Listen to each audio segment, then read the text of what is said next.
the Nonprofit Podcast, powered by Donorbox. Welcome to the Nonprofit Podcast. I'm Cara, fundraising coach at Donorbox. We're here each week with practical actions you can use today to increase donations and take your nonprofit to the next level tomorrow. And what do you think? Can direct mail take your nonprofit to the next level tomorrow? I think you might be surprised. You know, when you look at the big nonprofits, the revenue generated from direct mail can often cover the entire general operating budget. It's direct mail that's powering their mission and keeping their lights on. And that's something nonprofit leaders, founders, and fundraisers from organizations of any size can implement into their own fundraising strategy. Joe Leach joins the Nonprofit Podcast today to answer some questions about direct mail this giving season and beyond. Joe is the owner of AppealMaker, a software-based direct mail suite that offers easy, affordable, and effective direct mail production from start to finish for organizations of all sizes. He offers expertise in data analysis for more than 20 years and has been in the direct mail industry for more than 30. I'm excited to learn from Joe today. So, Joe, welcome. Thanks, Cara. Nice to be with you. Well, direct mail is on the mind of a lot of nonprofits during giving season, especially. And in recent months, many nonprofits reported their best mail campaign results ever. Why do you think that this is? My guess is I think there's a lot of reasons, but my guess is that the pandemic has definitely created a paradigm shift in many ways. And in this way, so many people were working from home. They essentially had more time. They were there. I think that direct mail was one of those things that they finally had time to look at instead of just trying to do the old separating and the shucking and seating, so to speak, of your mailbox. I think the other thing that's happened from a marketing standpoint, psychologically, people have realized that it isn't a either or scenario. It's not either email or direct mail. It's not either social media and with email and social media, they always went together. People always thought, oh, those will complement each other. Well, now they know from experience that direct mail will complement all of the other things that you do. So now it's seen as an addition to things. And I think you're right in your introduction when you said it can certainly be the generator of most of your income. And I guess I should clarify that when we're talking about direct mail, we're talking about any printed physical mailing that's sent out through the Postal Service. And when we're talking about fundraising and we say direct mail, we're often referring to appeal letters that are created to be delivered through the mail, right? That and any kind of stewardship communications, that would be a big part of it because those also complement each other. They're very necessary. For one to work, you need the other one to support what's going on. Because when you communicate with people through mail, then you know that's how they communicate, or it's certainly one of the ways they communicate. So if you ask by mail, but then report by your website or your social media, then you're going to have a little bit of a disconnect, most likely. There was one other thing that is true about direct mail that people have realized during this kind of shift is that direct mail it's not fragmented. And what I mean by that is social media, not everybody uses Facebook. Not everybody uses LinkedIn. Not everybody, right? Everybody has their choice. I prefer this, I prefer that. Some people love email. Some people hate email. Some people will let you communicate with them through text. Other people don't like that at all. Everybody's got a mailbox. Yeah, it's a unifier. And then, you can take that core messaging of your appeal letter, and we talk about this a lot too, and syndicate that content through email and social media. So you're reinforcing that message. And because not everyone is seeing it across all these channels every time you communicate it, you're giving them more opportunities to hear your message and respond. Yes, absolutely. The other thing that I have seen happen is that in the scarcity of envelopes and paper, there's been a little bit of that urgency, almost kind of a panic. Like, I better do a direct mail campaign because in a month when I decide I might want to do one, I can't, do one now. So I think it really pushed people to do things more frequently and sooner than they would have. It's always good to be proactive. And direct mail success. We talked about the ways that it can be boosted through multi-channel approaches through email and social media. But when you're measuring direct mail specifically, what is a successful direct mail campaign? Yeah, I'm gonna start by saying everybody's gonna hate my answer. my my answer is a good response rate could be 0.5% up to Mhm. 14%, and I've seen it through all of my years. It's the one question that people ask almost always at the beginning of a conversation when they're vetting us, trying to learn more about us. They want to know, what response rates does this template get? What response rate does this strategy get? What response rate? And unfortunately, my answer is there's only one way to determine, or there's only one good response rate, and that is better than the one you got last time. I know I'm not trying to be coy or elusive in answering the question, but I'm pretty steadfast in not just throwing out answers, trying to lead people to use our services or to use direct mail in general. So a really great example. We have done mailings for hospital foundations for years and years, really where we cut our teeth in the nonprofit sector. And we would get response rates, particularly to grateful patient mailings, which were acquisition mailings, that would vary greatly. And when we researched what the variables were, there were many. A great example is if we were doing a grateful patient mailing for a healthcare organization that was in a large but somewhat rural area and had no competition, they would often make money on their acquisition mailings. And in other cases, when we were working with a healthcare organization that was in a large city that had 3 major competitors, then we would see the opposite. So that's about the best example I can give you of how things can change. It's really important for you to know your response rates, because that is another error in conducting a direct mail campaign.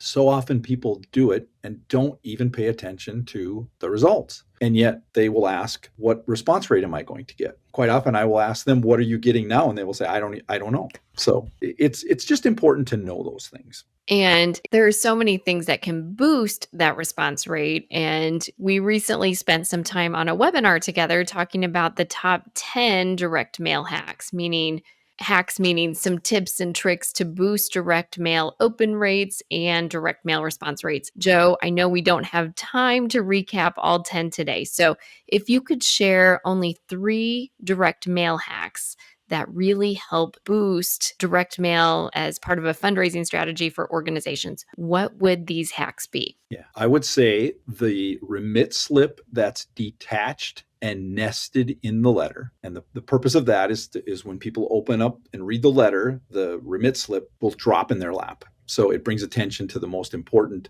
part of your direct mail campaign, or of your direct mail appeal, I should say. Number 2, do a follow-up, particularly to any donor renewal mailings.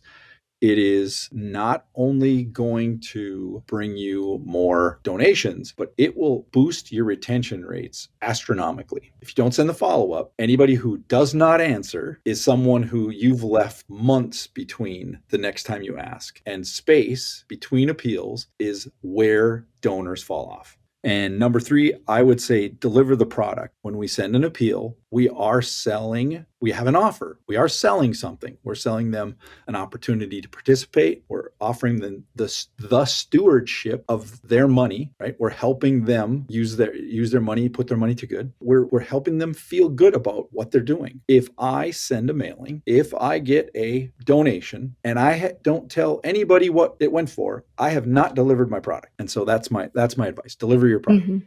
And it's all about capturing the donor's attention through some of those suggestions you just mentioned, keeping it, and then stewarding it so that they feel like they are a true partner in your mission and your partner in making change in this world.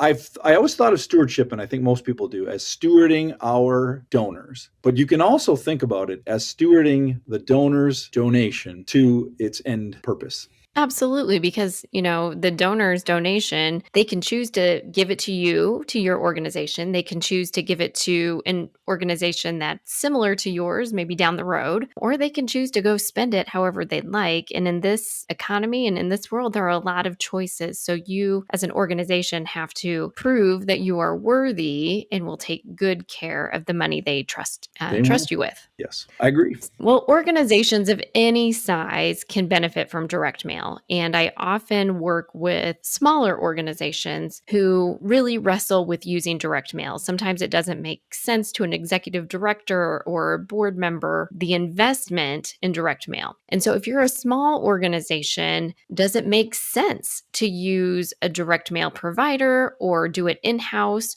or do it at all? What do you think? Well, in 8th grade, Mr. Hegley taught me a lesson that I didn't put to use until I was much, much older. And he taught us about the concept of opportunity cost. And the concept of opportunity cost says, whenever you're considering anything from a buying standpoint, this was his perspective.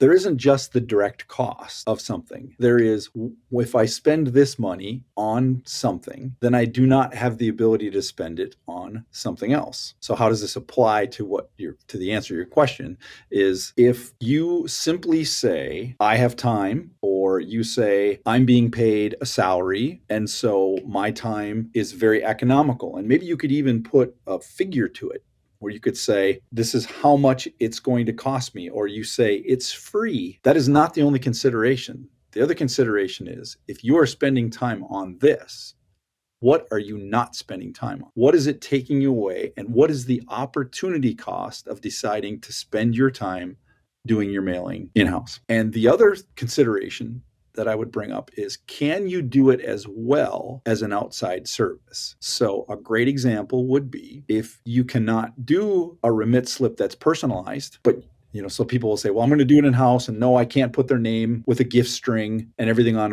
I can't do that in-house, but I'm saving all that money from not having to spend it with a mail house. You have to say, if I did it with the mail house and I got more donations because I did it better, wouldn't that be the way to think about the question? Opportunity cost. It's very similar to what we just said about donors' money too. There's so many choices, and just stewarding your time and the donors' money are key to those. And so let's say you decide as an organization that it does make more sense to go outside to find a direct mail provider to help you with your fundraising appeals. How do you find the best source of information as you're vetting, these providers that make sense for your organization and make sense for your budget? I'd say there's probably 3 things that are going to come into play in terms of trying to find somebody to work with for your direct mail. The first is certainly going to be how many pieces that you're mailing, because there are a limited number of vendors who are set up to work with really small mailings. AppealMaker is one of them. It's exactly what we designed AppealMaker for. And it doesn't mean that we can't do bigger mailings, but it was really meant for organizations that couldn't find a direct mail company to work with.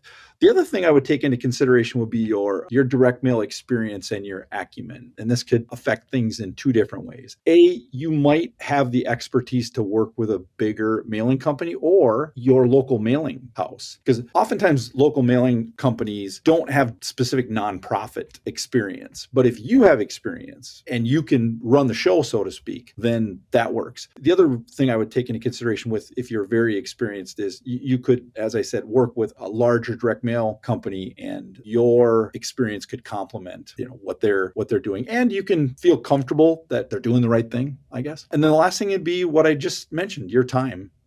Even if you do have the experience, does it make sense for you to be doing this versus somebody else? And the same thing about if you're a small company doing it or a small organization doing it in-house. Directly, yes, it makes sense. I'm saving money. I'm not spending this money. But you have to ask yourself, is that really the best way to go about it? So that's how I would look at that. Yeah, in our world, we're definitely working with limited time, limited budgets, and limited staff capacity. So that's excellent advice, Joe. Thank you. And Joe, I can tell that you really do enjoy helping clients at all stages, from beginners to those seasoned vets that you were just talking about, and helping them accomplish their goals year after year, campaign after campaign. So thank you for sharing your insight with us today. I know I always learn a lot from you. Thanks so much for joining us. It was truly, truly my pleasure. Thank you, Cara. And Joe did a terrific job of explaining all of this, and he certainly made the case for direct mail and its role in an overall fundraising strategy. And because of this, nonprofit development teams really need to have direct mail down to a science. And writing good fundraising appeals is a big key of that. It is a little bit art and a little bit science. There's a lot of data out there that shows what works and what doesn't when it comes to writing fundraising appeals. And we are very excited to invite you into joining us for a deeper dive into appeal writing. We just launched a course for you called Asks That Engage. And this is an appeal writing course that you can apply to your appeal writing strategy during giving season and all year long. We'll guide you step by step through the process of writing these powerful fundraising appeals that you can turn into direct mail letters, that you can syndicate into emails and social media posts, and you'll receive some on-demand, bite-sized instructions so you're not overwhelmed. We have some great best practices checklists, some real life examples to show you what works and what doesn't. You'll receive an appeal writing workbook and some templates for a mailed appeal, plus email and social media follow-ups, and a structured content calendar. And it's only $49. So go ahead and click the link in today's show notes or visit us at academy.donorbox.org and enroll today. And your access to the content will not expire, so you can go ahead and take that at your own pace. And thank you for choosing to spend time with the Nonprofit Podcast. I hope you've left with confidence to take a small step today that will make a big difference tomorrow. Don't forget to download and review the podcast, or give it a thumbs up if you're listening to the Nonprofit Podcast on YouTube. Your review is a great way to help others find us. You're here to help others. We're here to help you. So until next time, stay inspired. The Nonprofit Podcast, powered by Donorbox, helping you help others.